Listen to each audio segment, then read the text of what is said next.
Jiminy Cricket, you flew the coop.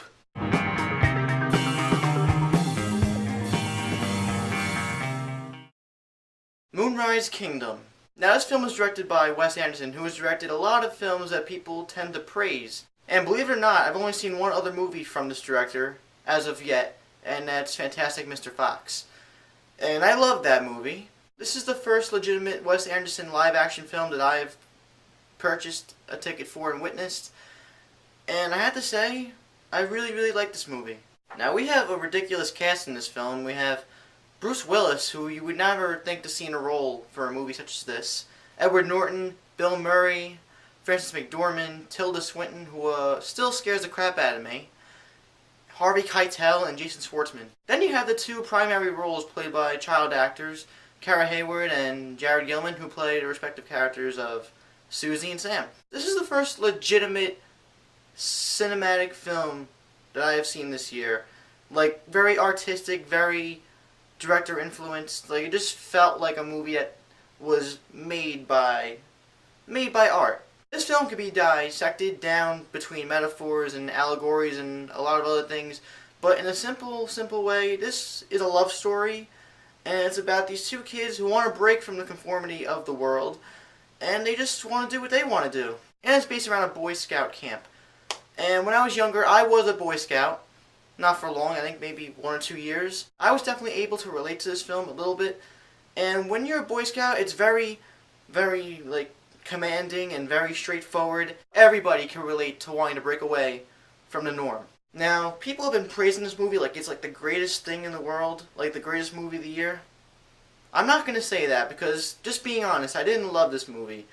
Not something I would watch again immediately, but I do respect and appreciate what Wes Anderson did with this film. The acting all across the board, even from the main child actors, was fantastic. Especially from the two young actors. I was able to believe their love story and what they were trying to do.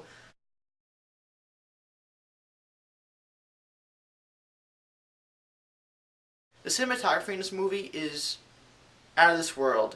Every shot looks like it was composed and structured with time. One picture could tell 1,000 stories, and that phrase could be inducted for many shots in this film. This film is very stylistic, and a lot of shots from this film did remind me of Fantastic Mr. Fox, and if I watch the rest of his films, I'll probably see that too.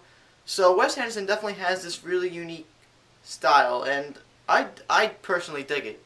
Again, it's really hard for me to dissect and analyze this film in a review like this, but it's just a really quirky, dare I say cute, wild adventure that has great performances, a pretty solid story that is complemented by the acting and the composed shots by Wes Anderson. It's just a very well-made film. And even though I wasn't floored by this film, I did learn a lesson from it. I was very much able to appreciate what Wes Anderson was trying to do with this film. And it was just a really nice time at the movies. It's just, you don't see movies like this all the time during the summer, and I'm really glad I saw this. What I would say for the general audience, just regular people, if you're not into Wes Anderson movies or really artsy films, you may not enjoy this movie. I can see why people wouldn't like this movie, and I can see why people would love this movie. I'm in the middle, but I honestly do appreciate what was done here. It's a fantastic little film that hopefully gets more recognition over time. I'm going to give Moonrise Kingdom a very solid 4 out of 5 stars. This film is very limited in the United States because it's only in one theater in New York City, which I had to travel all the way out there in the pouring rain, by the way. Los Angeles and a couple other places, I think, now. But if you've had the pleasure to see Moonrise Kingdom, what do you think of Moonrise Kingdom? Let me know in the comments down below. If you enjoyed this review, please subscribe right there. I'm John from Mothman Jones Reviews. See you next time.